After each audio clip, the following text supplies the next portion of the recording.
चले गुड।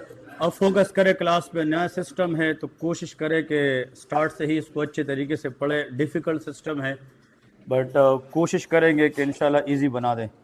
तो सबसे पहले जो टॉपिक है that is called neural development, के ब्रेन की जो डेवलपमेंट है एम्ब्रियोलॉजी के अंदर वो किस तरह होती है। तो हेडिंग दे दें that is called neural development. Okay जी, सो न्यूरल डेवलपमेंट, ठीक है। इसको ना हम डिस्कस करेंगे, एमसीक्यूज वाइज भी डिस्कस करेंगे, लेकिन यहाँ से एनआरई 1 के अंदर एक या दो एमसीक्यूज जरूर आएंगे। तो कोशिश करें कि जहाँ पे पॉइंट्स आते हैं और मैं बताऊँ कि एमसीक्यूज है उसको नोट करना है, ठीक है। बस बात नहीं। देखिए सबसे पहले अगर हम डिस्कस करते हैं फॉर एग्जाम्पल इनिशियली बिल्कुल एम्ब्रियोनिक लाइफ से अगर हम डिस्कस करें, अ मेल हैविंग स्पर्म सेल, ठीक है जी, मेल में स्पर्म सेल है and female having ovum, that is called ovum और एग। एग और ओवम जो है एक चीज़ है, ठीक है। जो स्पर्म सेल है इसके अंदर हेप्लाइड नंबर ऑफ क्रोमोसोम होते हैं इन नंबर, और जो ओवम है इसमें भी इन नंबर ऑफ क्रोमोसोम होते हैं, इसको कहते हैं हेप्लाइड सेल।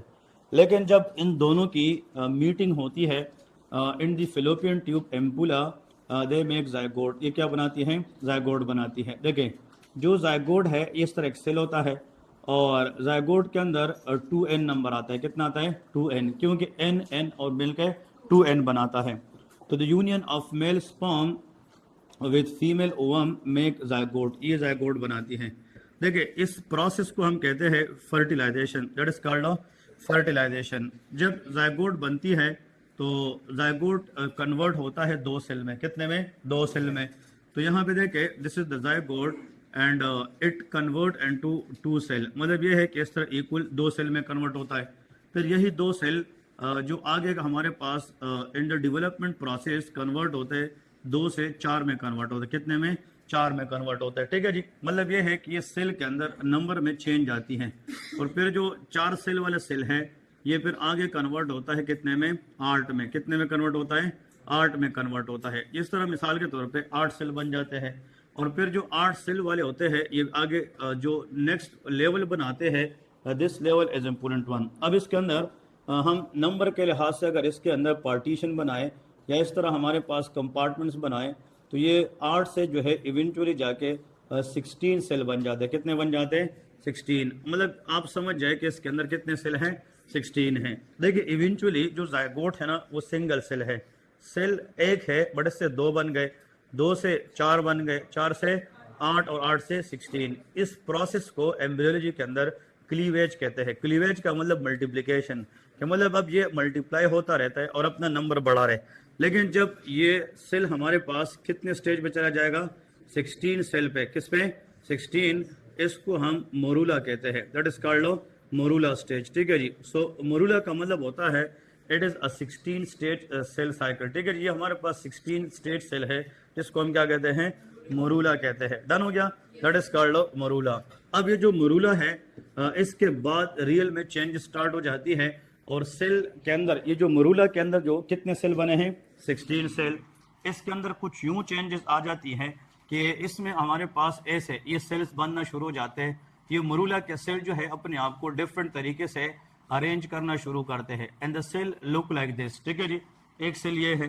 कुछ सेल जो होते हैं वो अंदर बनना शुरू हो जाते हैं और कुछ सेल इसकी पेरिफेरी में बनना शुरू हो जाते हैं। अब इसका मतलब ये है कि मैंने इसके अंदर कुछ सेल अंदर रेड कलर बनाए हैं और कुछ सेल ब्लैक कलर में बाहर बनाए हैं, राइट। तो इसका मतलब ये मोरूला के अंदर चेंज आ गया है। तो मोरूला के बाद जो चेंज आता है, ये जो चेंज हमने ड्रा की है मोरूला के बाद, जिसके अंदर 2 लेयर्ड सेल्स आते हैं। एक वो सेल जो ब्लैक कलर का है वो बाहर की तरफ है, इसको कहते हैं ट्रोपोब्लास्ट। क्या कहते हैं? ट्रोपोब्लास्ट। तो इस सेल को हम कहते हैं दैट इज कॉल्ड ट्रोपोब्लास्ट। इनको ट्रोपोब्लास्टिक सेल भी कहते हैं, ट्रोपोब्लास्टिक सेल या ट्रोपोब्लास्ट लेयर भी कहते हैं। और कुछ सेल जो है वो इस स्ट्रक्चर के अंदर बनते हैं जो किस कलर से ड्रा किए हैं? रेड से। इसको इनर सेल मास कहते हैं। कौन सा? Inner cell mass. ये वो सेल है या उन सेल की मजमुआ है जो इसके अंदर है, तो इसको क्या कहते हैं? Inner cell mass. तो अभी तक आप लोगों ने ये सीखा कि मोरूला से ऐसा स्ट्रक्चर बनेगा जिसके अंदर एक आउटर लेयर होगी और एक इनर होगी। आउटर वाले को ट्रोपोब्लास्ट कहते हैं, इनर वाले को एम्ब्रियोब्लास्ट या इनर सेल मास कहते हैं। अब इधर फोकस करें, ये जो ट्रोपोब्लास्ट है ना, ट्रोपोब्लास्ट ये हमारे पास फ्यूचर में फीटस और जो मदर है उसके दरमियान कनेक्शन बनाएगी, ये प्लेसेंटा बनेगी। क्या बनेगी? प्लेसेंटा। तो ये क्वेश्चन भी आता है कि trophoblast in the future convert into placenta, ये क्या बनेगी? प्लेसेंटा बनेगी। ठीक है जी, प्लेसेंटा बनेगी। और इससे और स्ट्रक्चर भी बनते हैं, लेकिन जो इनर सेल मास है इससे एम्ब्रियो बनेगी। क्या बनेगी? एम्ब्रियो बनेगी। मिसाल के तौर पे आगे एम्ब्रियो बनेगी। तो ये हमारे पास एक स्ट्रक्चर बन गया है। अब ये जो स्ट्रक्चर है जिसमें ट्रोपोब्लास्ट है और क्या है, हाँ जी, इनर सेल मास, इसको हम कहते हैं ब्लास्टोसिस्ट। क्या कहते हैं? ब्लास्टोसिस्ट। या इसको हम कहते हैं ब्लास्टोसिस्ट। तो हमारे पास ब्लास्टोसिस्ट हैं। और ये जो इनर सेल मास और ट्रोपोब्लास्ट के दरमियान ये जो सेंटर है ना, इसको हम कहते हैं ब्लास्टोसील। ये कैविटी है। क्या है? कैविटी है, इसको ब्लास्टोसील कहा जाता है। ठीक है जी। So trophoblast, inner cell mass and blastocoel, इनको कंबाइंडली हम ब्लास्टोसिस्ट कहते हैं। क्या कहते हैं? ब्लास्टोसिस्ट कहते हैं। अब यहां तक आप लोगों ने समझा कि ये ब्लास्टोसिस्ट है। क्या है? ब्लास्टोसिस्ट। इधर देखें, अब इस ब्लास्टोसिस्ट के अंदर आगे चेंज आएगी, फर्दर चेंज आएगी। और से सुने, इसके जो चेंज है ना वो हमें ऐसे नजर आएगी।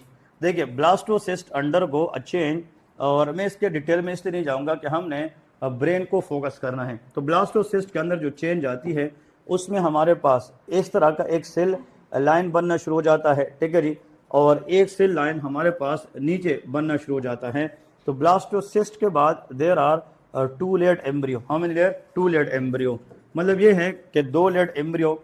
और जब ब्लास्टोसिस्ट के बाद सेल के अंदर कितने लेयर बन जाते हैं? हाँ जी, 2 लेयर। इसको कहते हैं ब्लास्टूला। क्या कहते हैं? ब्लास्टूला। और इस 2 लेयर फॉर्मेशन को हम कहते हैं ब्लास्टुलेशन। क्या सा? ब्लास्टुलेशन। और ये फर्टिलाइजेशन के सेकंड वीक में होता है। किस वीक में? सेकंड वीक में होता है। तो blastulation occur in second week of pregnancy. और ब्लास्टूला का मतलब होते हैं 2 लेयर्ड एम्ब्रियो। कितना? 2 लेयर्ड एम्ब्रियो। अब इधर देखें, ये जो ब्लैक वाला है ना, ब्लैक वाला, इस ये ऊपर है और ये जो रेड है ये नीचे है। ऐसे कि नहीं? जो लेयर ऊपर है इसको कहते हैं ईपी ब्लास्ट। कौन सा? EP blast. ईपी का मतलब एबव है, that is called EP blast. और जो लेयर नीचे है इसको कहते हैं हाइपोब्लास्ट। बात समझ रहे कि नहीं? सो ईपी ब्लास्ट और सारे बोले hypoblast.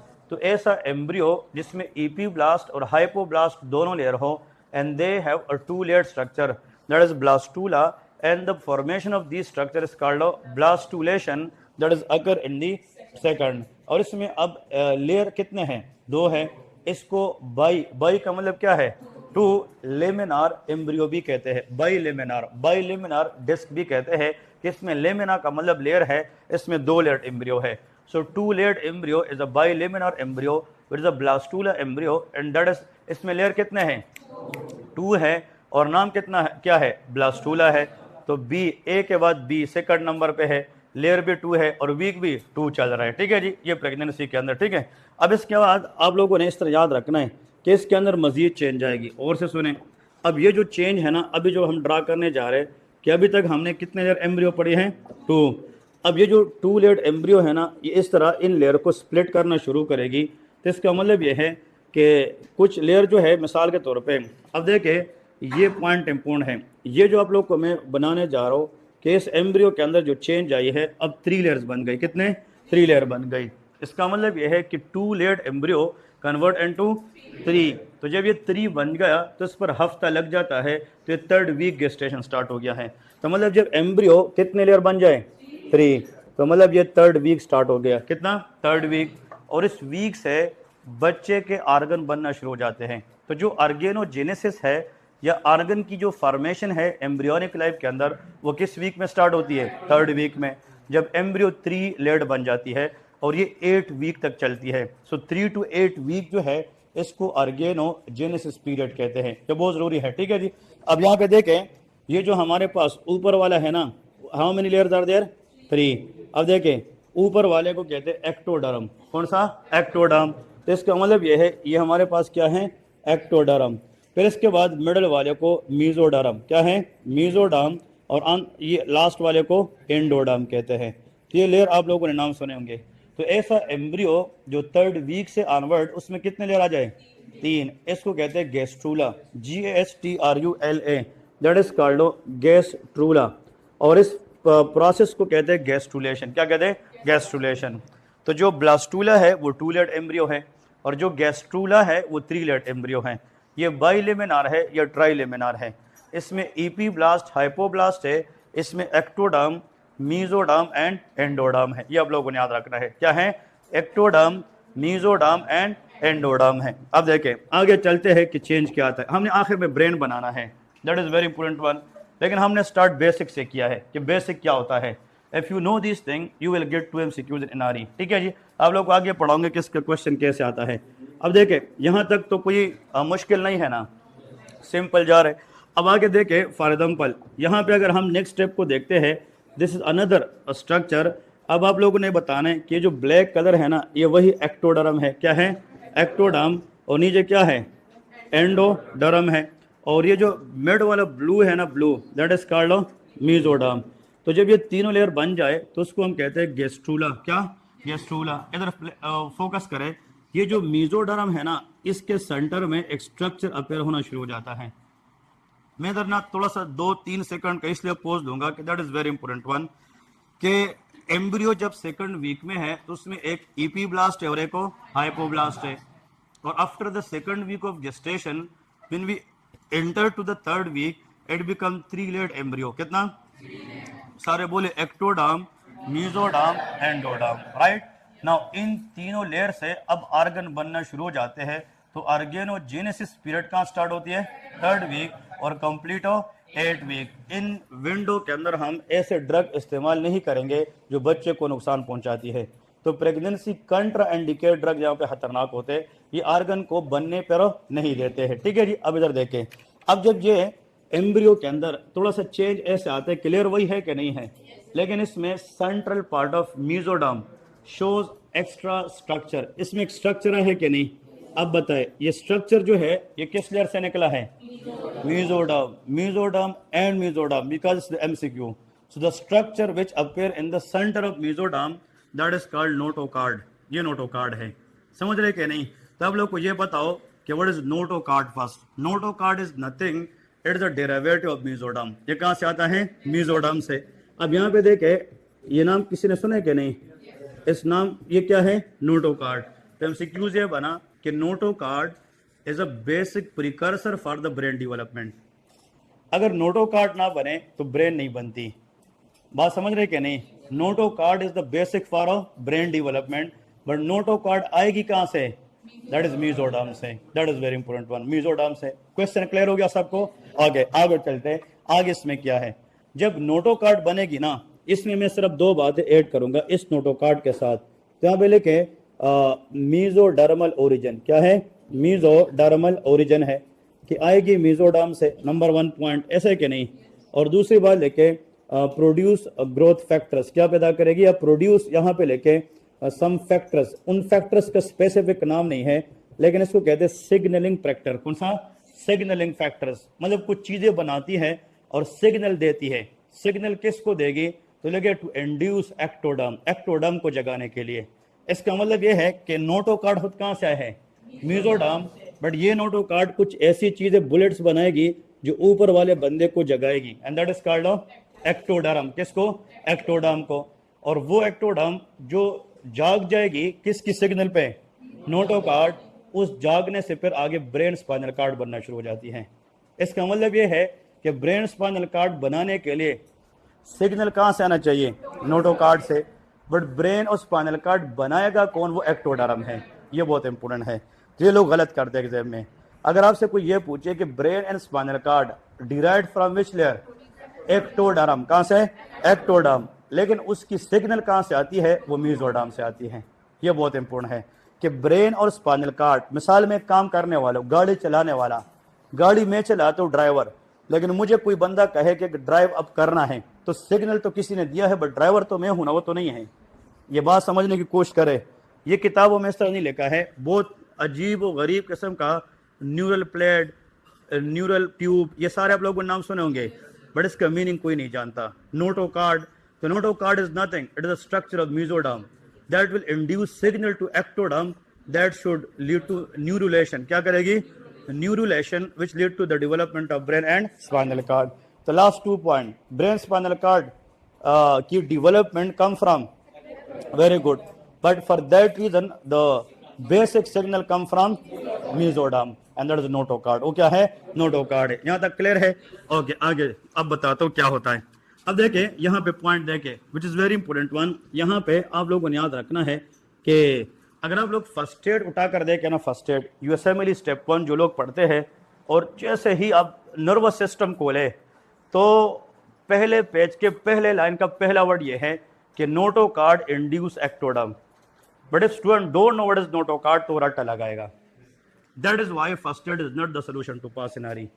Solution is the key to understand what is this meaning. First aid लेकर नोटोकार्ड इंड्यूस एक्टोडर्म बस। अब जो स्टूडेंट बेचारा वहां से बेसिक नहीं पढ़ के आया वो नोटोकार्ड क्या जाने कि नोटोकार्ड क्या है। और आप लोगों में से 90% लोगों ने सुना तो था लेकिन पता किसी को नहीं था नोटोकार्ड क्या है, कहाँ से आता है, क्या काम करता है। तो ये पॉइंट इंपॉर्टेंट है। जो नोटोकार्ड है ये मीजोडर्मल है। क्या है? मीजोडर्मल, जो सिग्नल किसको देगी ताकि वो ब्रेन बना सके। क्या बना सके? ब्रेन बना सके। अब इधर देखें, अब मैं ना इस हमने तो नोटोकार्ड बनाया है कि नहीं, अब आगे हमने ब्रेन बनाना है, राइट। तो ब्रेन बनेगी किससे? एक्टोडर्म। तो हम मेसोडर्म एंडोडर्म को फॉरवाइल भूल जाते हैं क्योंकि हमारा रास्ता अब एक्टोडर्म है। क्या है? एक्टोडर्म है। अब देख इसी को उठाएंगे कि नहीं ये। अब देखें ये जो नोटोकार्ड है ना, नोटोकार्ड ये कहाँ पे बना है? साइड पे के सेंटर में। तो इसका सिग्नल भी इसके सेंटर पे लगते हैं ज्यादा। कहाँ पे? सेंटर पे। अब आप लोग देखें यहाँ पे ये हमारे पास कौन सा लेयर है? That is ectoderm, that is called ectoderm. अब देखें एक्टोडर्म को मैंने तो बनाए हैं लेकिन अगर आप देखें ना कि एक्टोडर्म ये सारा का सारा एक्टोडर्म है, राइट। आप लोग इस तरह बनाएं। इसमें फर्क ये आया है कि because of signalling coming from Noto card make the ectoderm very thick in the centre. कुछ नोट किया कि नहीं? एक्टोडर्म यहां से क्या हो गया है? शाबाश, थिक हो गया है कि नहीं? कि जो हमारे पास यहाँ पे ये इधर क्या है? थिन है। क्या है? थिन है। ये क्या है? थिन। और ये वाला थिक है। The thickening of ectoderm at the centre. कहां पे? Centre where signal coming from notochord. इस थिकन पार्ट ऑफ एक्टोडर्म को न्यूरल प्लेट कहते हैं। That is called neural plate. ये क्या है? न्यूरल प्लेट है। What is neural plate? Nothing, the thicken part of the ectoderm. The thicken part of ectoderm जो notochord के सिग्नल पे बनती है। ठीक है जी, तो यहां पे लेके that is called neural plate. That is called neural plate. Done हो गया? Okay. Notochord is a part of, very good, neural plate is a part of ectoderm. These are the embryology points. ठीक है जी।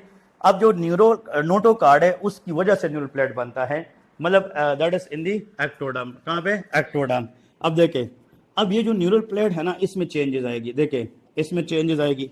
अब changes ये है, और से सुने, ऐसा करते हैं कि एक बंदे को ना इमेजिन करे जहनी तौर पे, इसको ना अपने जहन में खाका बनाए कि मैं क्या कहने जा रहा हूं। मैं एक बंदे को इधर खड़ा करता हूं इधर, और उस बंदे को हम पेंग देते हैं, और जैसे वो बंदा पेंग देते हैं ना, गौर से सुने, इसको सीखे ऐसे तो फिर समझ आएगी।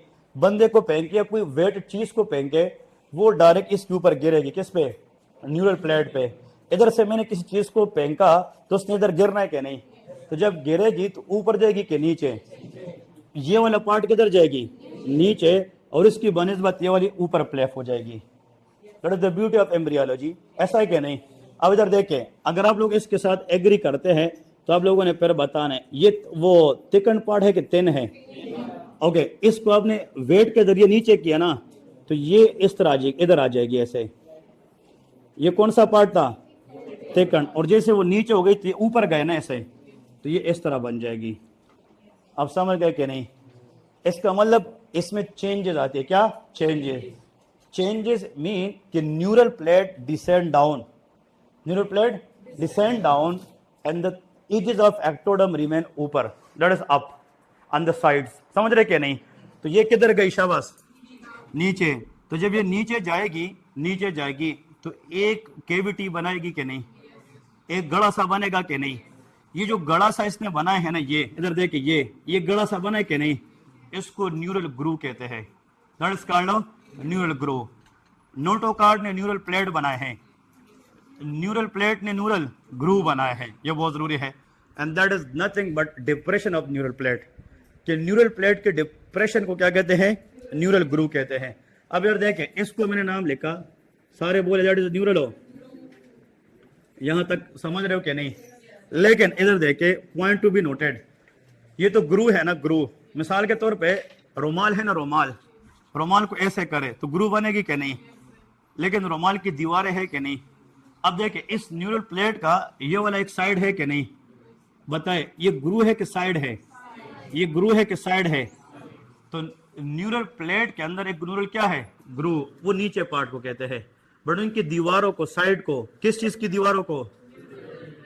इसका न्यूरल फोल्ड, इसको न्यूरल फोल्ड कहते हैं, इसको न्यूरल फोल्डिंग कहते हैं। क्या कहते हैं? Neural folding. तो इस दीवारों को क्या नाम देंगे? न्यूरल फोल्ड नाम देंगे। तो यहां पे देखें, it is called neural fold. क्या है? Neural fold. Very very important one, neural fold. Neural fold यहां तक क्लियर है? ओके। इमेजिन करें ना, ये सारा कहानी एक्टोडर्म का है। किसका है? एक्टोडर्म। ऐसा है कि नहीं? और एक्टोडर्म में सारी कहानी अंदर, उसके अंदर न्यूरल हो, और प्लेट की कहानी नोटोकार्ड से स्टार्ट है। इसी के नीचे मिजोडर्म है कि नहीं? और एंडोडर्म भी है। मिजोडर्म एंड एंडोडर्म है। Okay.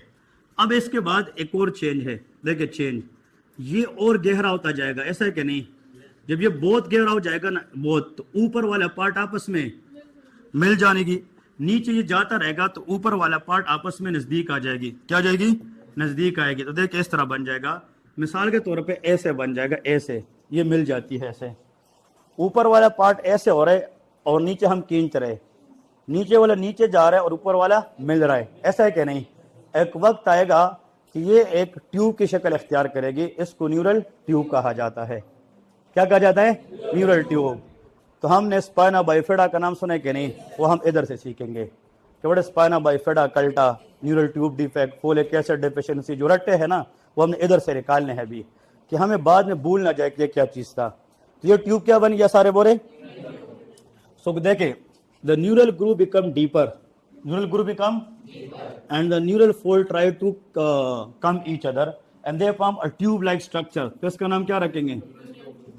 Neural tube. That is called neural tube. Done हो गया? ओके।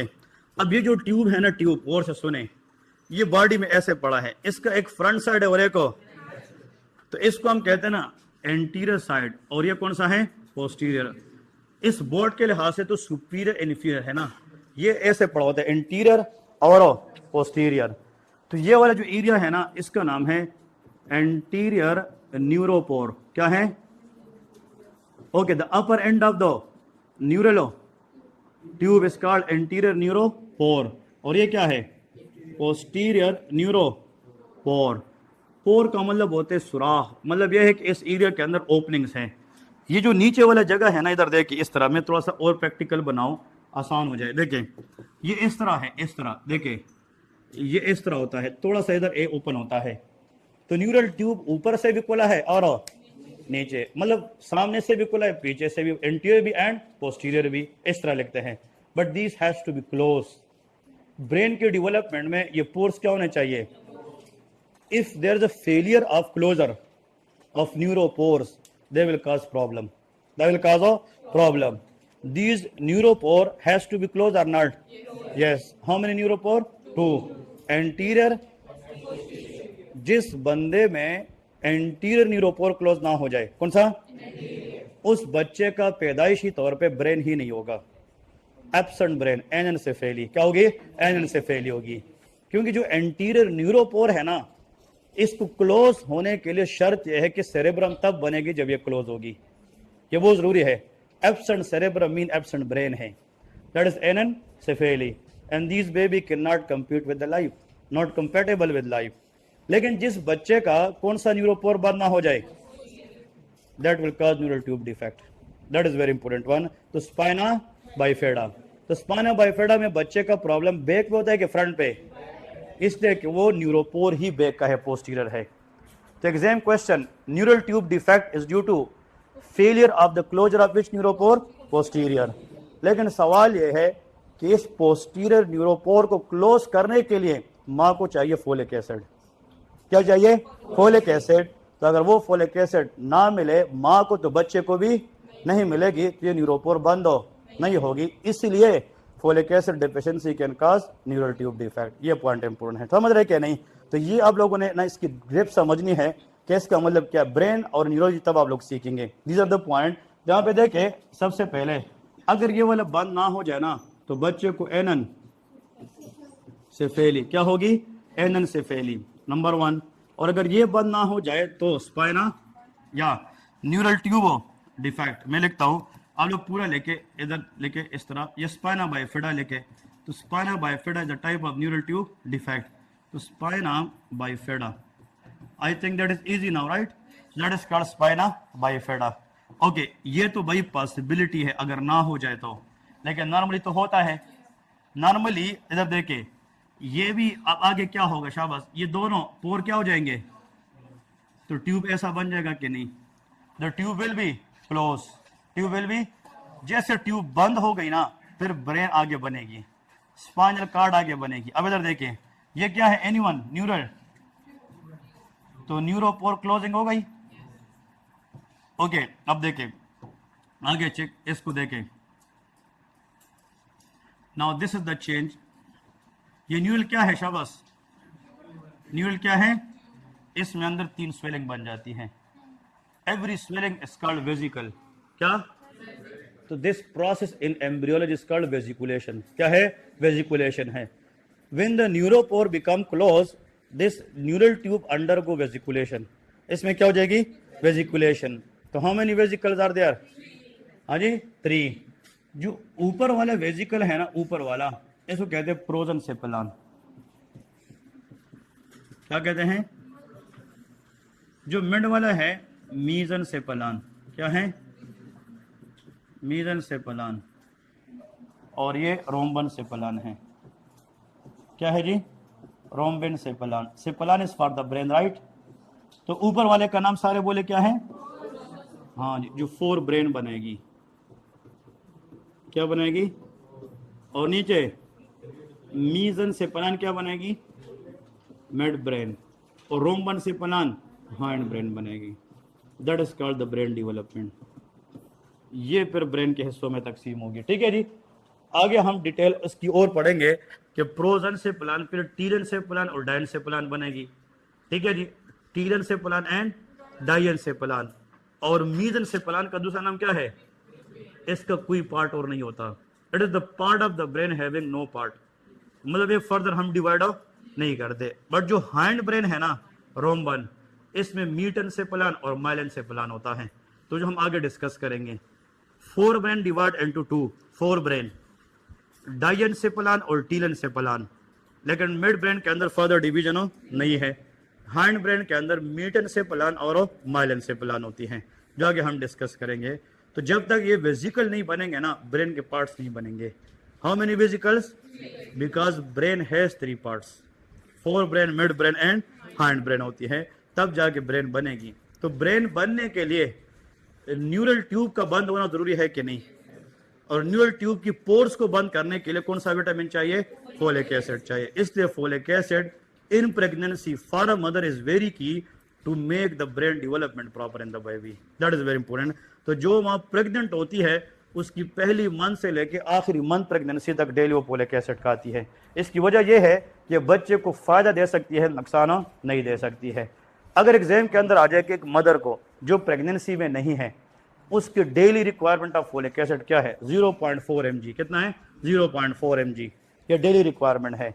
बट जो फीमेल प्रेग्नेंट हो जाए तो उसको मिनिमम 1 mg देना चाहिए। कितना, 1 mg। 0.4 पे तो वो नॉर्मल काम करती है, लेकिन अब बॉडी में बॉडी है, मदर में फीटस है, तो डबल तक 0.8 से लेके 1 mg तक जाते हैं। लेकिन जिस मदर ने पहले से एक बच्चा पैदा किया है जिसको न्यूरल ट्यूब डिफेक्ट था और दोबारा क्या हो गई, प्रेग्नेंट, उसको फिर 4 टाइम्स से भी ज्यादा फिर 4 mg देते हैं। तो मतलब यह है कि mother has a risk for neural tube again in the baby, तो फिर 4 mg है। अगर नॉन प्रेग्नेंट है तो 0.4 mg है, प्रेग्नेंट है फर्स्ट टाइम है तो 0.8 to 1 mg है। इस तरह याद रखना है। तो इसका मतलब डोज डबल हो जाती है। क्या हो जाती है, डबल हो जाती है, क्योंकि माँ को भी चाहिए, बच्चे को भी चाहिए, तो दोनों के लिए हमने डोज को क्या करना है, डबल करना है। कुछ समझ गए पॉइंट्स के नहीं, दैट इज कॉल्ड। अब देखे इस पूरे प्रोसेस के अंदर आखिर में नर्वस सिस्टम, नर्व्स बन गए ब्रेन के नहीं, इस पूरे प्रोसेस को till to the development of brain neurulation कहते हैं। क्या कहते हैं? न्यूरुलेशन कहते हैं। आप लोगों को यह समझ आया, नोटोकार्ड समझ गए कि नहीं? नोटोकार्ड के बाद न्यूरल प्लेट भी समझ गए, न्यूरल प्लेट के बाद न्यूरल फोल्ड भी समझ गए, न्यूरल ग्रूव भी समझ गए, एंड न्यूरल ट्यूब भी समझ गए। ये बहुत जरूरी है। Anyone can tell me notochord कहां से आएगी? मेसोडर्म से। इसकी सिग्नल से एक्टिवेट कौन सा लेयर होगा? और एक्टोडर्म की थिकनिंग को, उसकी डाउनवर्ड इन्वेजिनेशन डेप्थ को, उसकी साइड्स को, and when they combined, so they become close by the help of folic acid. If they can't, they can cause neural tube defect. तो न्यूरल ट्यूब डिफेक्ट दो तरीके हैं, या तो एंटीरियर न्यूरोपोर या पोस्टीरियर न्यूरोपोर। तो interior neuropore में एनेन्सेफेली, posterior neuropore में स्पाइना बाइफेडा, ये दो न्यूरल ट्यूब डिफेक्ट्स हैं। और इसके बाद मेन पॉइंट ये है कि अगर बंद हो गई तो न्यूरल ट्यूब क्लोज हो जाएगा। फिर इसमें तीनों वेजिकल बनेंगे। जो ऊपर वेजिकल है फोर ब्रेन, मिड वाला मिड ब्रेन और हैंड ब्रेन में कन्वर्ट होगी। डन हो गया क्या? नहीं। अब हेडिंग दे दे न्यूरल ट्यूब डिफेक्ट्स क्या है, अभी हम डिस्कस करेंगे। जब हमें नॉर्मल समझ आ गई ना, तभी हमें पढ़ना आसान हो जाएगा कि न्यूरल ट्यूब। लेकिन एक पॉइंट इसमें ऐड करें, यहाँ पे देखे मिसाल के तौर पे इधर फोकस करें, यहाँ पे ये कौन सा लेयर है? एक्टोडर्म है। इसके नीचे क्या है? और पेरो एंडोडर्म। तो जब नोटोकार्ड सिग्नल भेजेगी और ये क्या बनाएगी? Neural plate. तो इसी एक्टोडर्म के न्यूरल प्लेट के नीचे कुछ खास किस्म के सेल बनना शुरू हो जाते हैं। अब ये सेल एक्टोडर्म और किसके दरमियान आ जाते हैं? मेसोडर्म। इसको न्यूरल क्रेस्ट सेल कहते हैं। क्या कहते हैं? न्यूरल क्रेस्ट सेल कहते हैं। That is called neural crest cell. तो a special type of cell formed between ectoderm and a mesoderm near the neural plate, that is called a neural crest cell. इसको कहते हैं neural crest cell. That is important again. So you people should know at least what is meant by neural crest cell. सिर्फ इतना याद रखे, neural crest cell के सामने लेके it will convert into Schwann cell. ये क्या बनाएगी? Schwann cell बनाएगी। Schwann cell का नाम सुना है कि नहीं? Schwann cell ये माइलिन शीट बनाती है around the axon in PNS, peripheral nervous system. तो यहाँ पे लिखे न्यूरल क्रेस्ट सेल क्या बनाएगी? शाबाश, Schwann cell बनेगी। फिर नेक्स्ट देखे neurons of PNS, peripheral nervous system की जो न्यूरॉन सिस्टम है वो भी न्यूरल क्रेस्ट सेल से बनती है। फिर एक को लेके मेलानोसाइट्स, कौन सी? मेलानोसाइट्स। ये भी कहाँ से बनती है? न्यूरल क्रेस्ट सेल से बनती है। देखे neural crest cell is nothing, it is a specific type of cell between ectoderm and mesoderm, जो फ्यूचर में Schwann सेल बनाएगी, फ्यूचर में न्यूरॉन्स ऑफ पीएनएस बनाएगी, फ्यूचर में दैट इज द मेलानोसाइट बनेगी जो ब्लैक पिगमेंटेशन देती है। ठीक है जी। और एड्रीनल मेडुला की न्यूरॉन्स बनाएगी, एड्रीनल मेडुला बनेगी। और एड्रीनल मेडुला से आप लोगों को पता है कि कैटाकोलामीन रिलीज होती है। तो जो क्रोमाफिन सेल्स होती है ये न्यूरल क्रेस्ट सेल डेरिवेटिव होती है, जो हमने फियोक्रोमोसाइटोमा में पढ़ा है। तो एड्रीनल मेडुला भी लेके, एड्रीनल मेडुला जो है ये मेजॉरिटी न्यूरल क्रेस्ट सेल पर डिपेंड करती है। तो अगर ये इतने अहम सेल है तो हमें पढ़ने चाहिए। Neural crest cells are very very important one. ठीक है जी, ये आप लोगों ने याद रखना है। ओके, यहाँ पे एक पॉइंट सिर्फ एमसीक्यूज में बता रहा हूँ, और से सुने। हमने कहा जो ब्रेन है ना, ब्रेन की जो प्राइमरीली न्यूरॉन्स है ना, neuron parenchyma, that is derived from ectoderm. कहाँ से? एक्टोडर्म। और आप लोग को मैं एक बात बता दूं कि ब्रेन के अंदर एक सेल है मायोक्रोग्लाया। क्या है? मायोक्रोग्लायल सेल। किसी ने नाम सुना है? मायोक्रोग्लायल। इसका काम एम है, एम फॉर मैक्रोफेज का काम करता है कि ब्रेन में कोई फॉरेन ऑब्जेक्ट आ जाए तो उसको ईट करने के लिए क्या होते हैं? Microglia. It is the phagocyte of the brain. Microglia वो सेल है कि ये एज अ स्केवेंजर काम करती है। कौन सी? स्केवेंजर। ये फेगोसाइटोस करती है। जैसे इनको कहते हैं मैक्रोफेजेस ऑफ द ब्रेन। कौन सी? Macrophages of the brain. ये वाहिद सेल है ब्रेन के अंदर जिसकी ओरिजिन मेसोडर्म है। क्या है? मेसोडर्म है, याद रखें। तो मतलब पूरा ब्रेन जो है वो एक्टोडर्म से आता है, बट ब्रेन के अंदर रहने वाली एक सेल का नाम मायोक्रोग्लाया है। इसका पहला वर्ड क्या है? एम। एम फॉर एम है, ये मेसोडर्म से आता है। कहाँ से आता है? मेसोडर्म से आता है। तो देखिए एम मायोक्रोग्लाया, एम मैक्रोफेज है और एम मेसोडर्म से आता है। इस तरह याद रखना है कि ये मेसोडर्मल इन ओरिजिन है। क्या है जी? Mesodermal in origin. अब लिखे न्यूरल ट्यूब डिफेक्ट, थोड़ा सा डिस्कस करते हैं कि what is meant by neural tube defect. I think I make it very easy how to remember this topic in a very proper way. यहाँ पे लिखे that is called neural tube defect.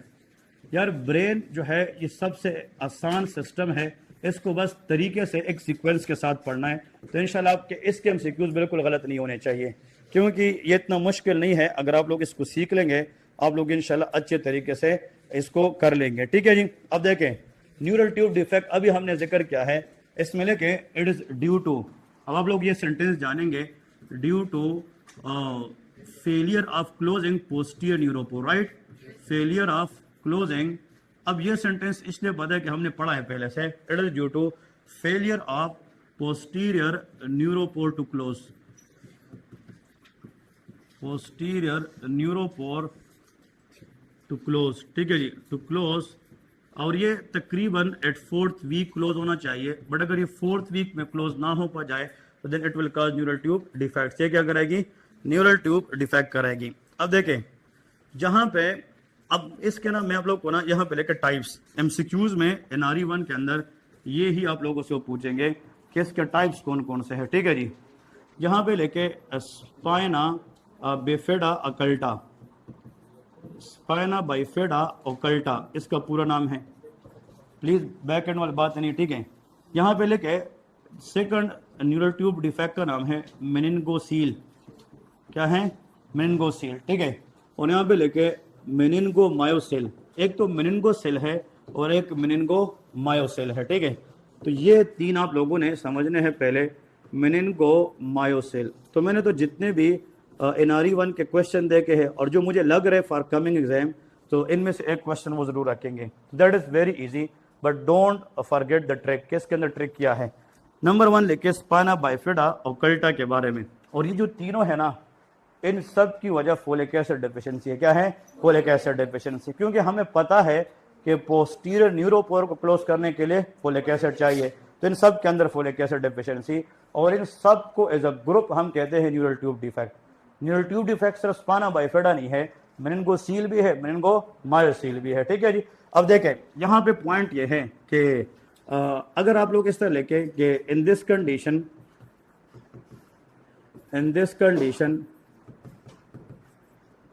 The vertebra remain open. क्या है?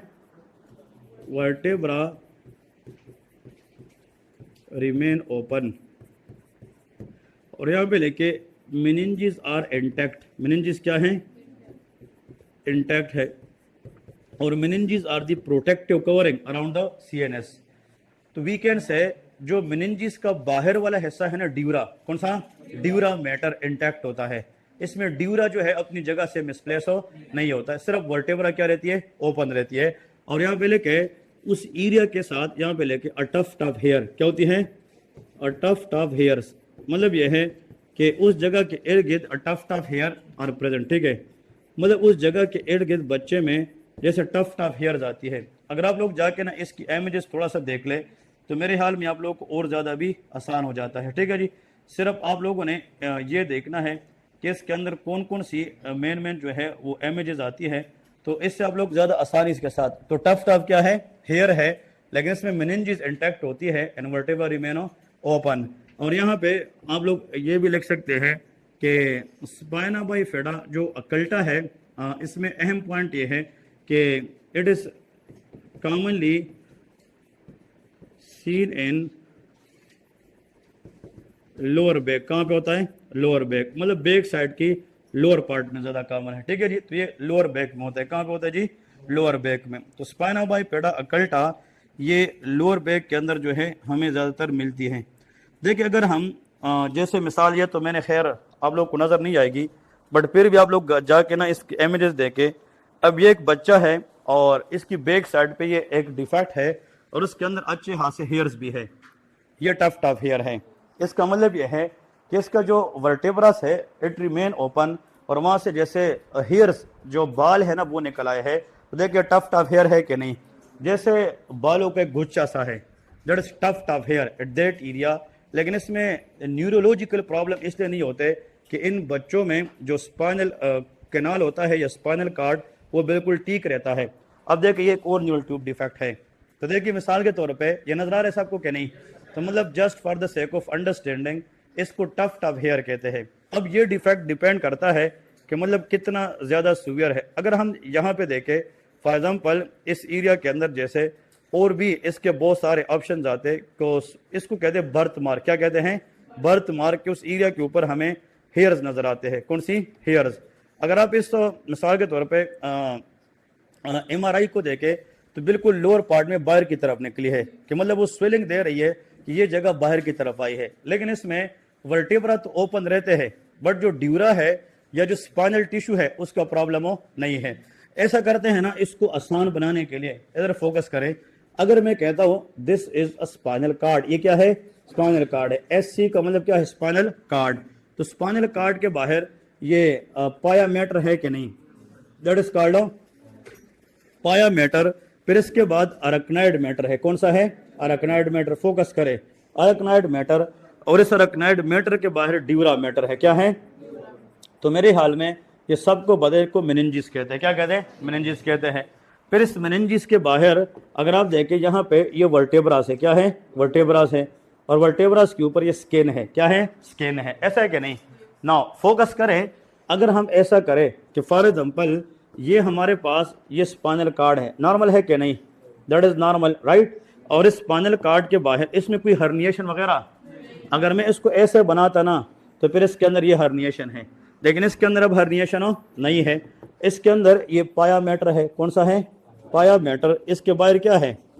That is arachnoid matter है। इसके बाद dura mater है। क्या है? ड्यूरा। ऑल मेनिंजेस इंटैक्ट है कि नहीं? ऑल मेनिंजेस इंटैक्ट है। लेकिन अगर आप देखें कि ये जो वर्टेब्रा है ना, इधर ये इधर खुली रह गई है, ये तो फ्यूज है, ये खुला रह गया है। और इस एरिया के ऊपर हमारे पास टप टप क्या है? हेयर्स है। तो देखिए ऐसा स्पाइनल कार्ड या ऐसा न्यूरल ट्यूब डिफेक्ट जिसमें spinal tissue, meninges tissue, they are intact in the place, but there is only the vertebra remain open surrounded by a tuft of hair. It's mean कि spina bifida है। क्या है? Spina bifida. But इसमें spinal cord नजर आ रही है कि हिडन है? हिडन है, मतलब अंदर हमें नहीं नजर आ रहा, क्योंकि it is surrounded bye meninges. और जो मेनिंजिस है उसका मसला इसमें नहीं है। तो स्पाइनल कार्ड इज एक्सपोज और हिडन। हिडन, और हिडन को हम कहते हैं occulta. Occulta is the word use for hidden. That is very very important one. तो स्पाइना बाइफिडा अकल्टा का मतलब यह है कि हमें वर्टेब्रा ओपन नजर आएगी, वहां पे टफ टफ हेयर नजर आएगी, लेकिन मेनिंजिस और स्पाइनल कार्ड स्टिल इंटैक्ट होगी। इन बच्चों की सर्वाइवल अच्छी होती है क्योंकि इसमें पैरालिसिस के चांसेस नहीं होती है। हम इस मास को रिसेक्ट करते हैं और रिसेक्ट करने के बाद हम क्या करते हैं? कोशिश करते हैं कि उस एरिया को हमने स्टिच करना है। इसको हाँ चांसेस है पैरालिसिस के, बट कम है क्योंकि स्पाइनल कार्ड इटसेल्फ इसके अंदर इन्वॉल्व नहीं है। It is called the less complicated form of neural tube defect. ठीक है जी, कि न्यूरल ट्यूब डिफेक्ट में सबसे कम कॉम्प्लिकेटेड फॉर्म स्पाइना बाइफिडा अकल्टा है। और NRE1 में अगर मैं कहूँ कि यार ये क्वेश्चन आएगा तो ये फिर देखिए ना, वो बात ऐसी होती है कि यार कैसे पता चला, because this is the MBBS level question, you people should know about it. अगर स्पाइना बाइफिडा अकल्टा आ जाए और वो पूछे कि ये क्या है? न्यूरल ट्यूब डिफेक्ट है। कौन सी विटामिन की कमी है? फोलिक एसिड, जिसको फोलेट भी कहते हैं, विटामिन B9 भी कहते हैं। ऐसा है कि नहीं? ये आप लोगों को याद रखना है। ये क्लियर हो गया सबको? ओके जी, ओके। बाल के ऊपर आते हैं, ये एसोसिएशन है, ये इसका अपना कोई रीजन नहीं है, बट ये बच्चों में क्योंकि इस एरिया के अंदर हेयर फॉलिकल्स होते हैं, उसकी पोर्स खुली रह जाती है, वहां से फिर वो हेयर फॉलिकल ग्रो करना शुरू करते हैं। अदरवाइज वो क्लोज होने चाहिए। अगर बैक पे देखें तो नॉर्मल भी हेयर्स होते हैं, बट वो बहुत छोटे छोटे होते हैं। यहाँ पे पोर्स ओपन रहने की वजह से वो बढ़ जाते हैं। ठीक है जी, तो इसमें टफ हेयर एक अच्छा सा साइन है जो आप लोगों ने देखना है। एक और पॉइंट आप लोग को, एक और में प्रैक्टिकल केस चले आप लोग को दिखाता हूँ कि ये भी आप लोग इसको सीखे। इसके बाद किसकी बारी है? मेनिंगो सील है। सारे बोले मेनिंजो सील है। अब देखें, अब ये जो मिसाल के तौर पे ये अब एक दिस इज कॉल्ड असिस्ट। क्या है? सिस्ट है। एक मास है कि नहीं है? हाँ जी, मास है कि नहीं है? That is one of the mass. लेकिन इस मास के अंदर ब्यूटी ये है, इट इज अ शाइनी। क्या है? शाइनी। अगर अपर सर्वाइकल रीजन में हो या लोअर रीजन में हो, लेकिन बाय बर्थ ऐसा मास हो, बाल हो, लेकिन वो क्या हो? शाइनी। इट्स मीन के मेनिंजिस भी बाहर आई है। ये न्यूरोलॉजी के अंदर इसका तरीका है कि अगर शाइनी है तो फिर इसका मतलब क्या है? मेनिंजिस बाहर आई है। अब इसमें अगर मिसाल के तौर पे फॉर एग्जांपल मैं आप लोगों को एक और चीज सिखाता हूँ, ये तो किताबें नहीं सिखाती है, प्रैक्टिकल पॉइंट्स इसलिए शेयर कर रहा हूँ ताकि कहीं पे भी आप लोग का वास्ता पड़े तो कम से कम पता होना चाहिए कि इसके अंदर कौन सी चीज़ें हमें याद रखनी चाहिए। तो उस पर्पस पे just for the sake of understanding, ये देखिए इसकी इमेजेस जो है वो ज़्यादातर इस तरह वो बताते नहीं है। अब देखिए ये भी एक बच्चे के बैक के ऊपर मांस है कि नहीं है, हाँ जी मांस है, ये सॉलिड टाइप मांस है कि नहीं है, लेकिन ये शाइनी नहीं है। तो ऐसा मांस जो शाइनी ना हो, इट्स मीन कि स्पाइनल कैनाड भी बाहर आया है, कि स्पाइनल कार्ड भी बाहर आ चुका है, ये स्पाइनल टिश्यू भी बाहर आए हैं। तो ऐसा डिफेक्ट जिसमें वर्टेब्रा रिमेन हो ओपन, सारे बोले ओपन, लेकिन मेनिंजिस भी बाहर आए, लेकिन स्पाइनल कार्ड अभी तक बाहर हो तो मेनिंगोसील है। लेकिन ऐसा डिफेक्ट जिसमें वर्टेब्रा ओपन हो, मेनिंजिस भी आए और स्पाइनल टिश्यू भी आए तो उसको मेनिंगोमाइसिल कहते हैं। ये पॉइंट इंपोर्टेंट है। तो आप लोग ना स्टेप बाय स्टेप जाने अंदर कि हमने स्टेप देखिए वर्टेब्रा ओपन है कि नहीं, लेकिन ना मेनिंजिस बाहर आई है ना स्पाइनल कार्ड, वो स्पाइना बाइपेडा अकल्टा है, जिसमें वर्टेब्रा ओपन के साथ क्या चीज आ जाए मेनिंजिस, वो मेनिंगोसील है, और अगर स्पाइनल कार्ड मिल जाए तो मेनिंगोमायोसील है। And that is the complicate type of neural tube defect, क्योंकि जब स्पाइनल टिश्यू बाहर आ जाएंगे ना that is a very risky condition, फिर इसमें पैरालिसिस और प्रॉब्लम आएंगे। क्लियर हो गया सबको? तो इसमें लेके 2-3 पॉइंट्स मेनिंगोसील के अंदर लेके कि ये क्या चीज है, मेनिंगोसील के अंदर लेके कि a neural tube defect in which, अगर हम इस तरह आसान लेके मेनिंजेस आर हर्निएटेड, ठीक है, मेनिंजेस क्या होती हैं but spinal tissue intact, right, spinal tissue intact, that is called meningocele. क्या है? मेनिंजोसील है, ठीक है, इसको हम कहते हैं मेनिंजोसील, या इसको हम कहते हैं meningocele. Very very important one. तो मेनिंजोसील के अंदर आप लोगों ने याद रखना है कि इसमें मेनिंजिस तो बाहर आती है लेकिन स्पाइनल कार्ड बाहर नहीं आती है, और इसमें लेके meninges and spinal cord both are herniate, ठीक है जी, मेनिंगोमायोसील के अंदर। तो यहाँ पे लिखे कि इन this condition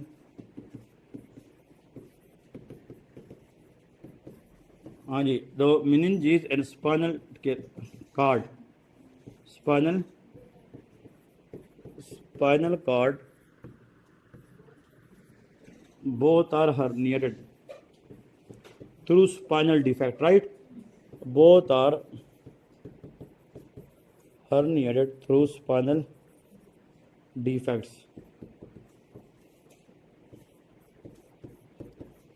through spinal defect। ये क्लियर हो गया कि नहीं? ये बहुत जरूरी है, ठीक है। स्पाइनल डिफेक्ट के जरिए स्पाइनल टिश्यू और मेनिंजिस दोनों बाहर आती हैं। इसमें आप लोग लिख सकते हैं the appearance is shiny, extra point लेके प्रैक्टिकल अपीयरेंस क्या होती है, very good, that is called shiny.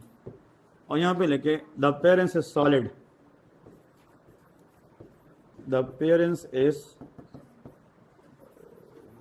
Solid having no shiny appearance, right, no shiny appearance. इसके अंदर शाइनी अपीयरेंस तो नहीं होती, लेकिन मास ओवरऑल क्या होता है, सॉलिड होता है। तो ये अगर आप लोगों ने सीख लिया ना, इसमें से एक एमसीक्यू क्वेश्चन है, और आई थिंक इंशाल्लाह गलत नहीं करेंगे कि न्यूरल ट्यूब डिफेक्ट पे क्वेश्चन आ जाए स्पाइना बाइफिडा अकल्टा क्या है, टफ हियर आ जाए ना तो स्पाइना बाइफिडा अकल्टा है, बट इसमें स्पाइनल कार्ड और मेनिंजिस का प्रॉब्लम नहीं है।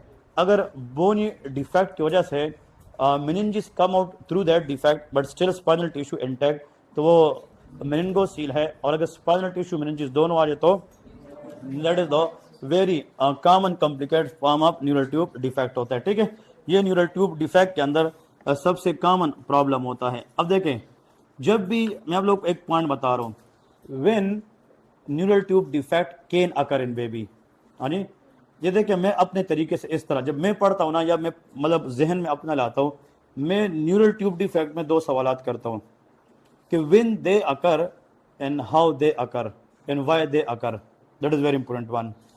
सो व्हेन दे अकर का मतलब यह है कि 4th वीक ऑफ गेस्टेशन, क्योंकि जो न्यूरल ट्यूब है उसकी जो न्यूरोपोर है उसको बंद होने में ये तकरीबन 4थे हफ्ते में होता है।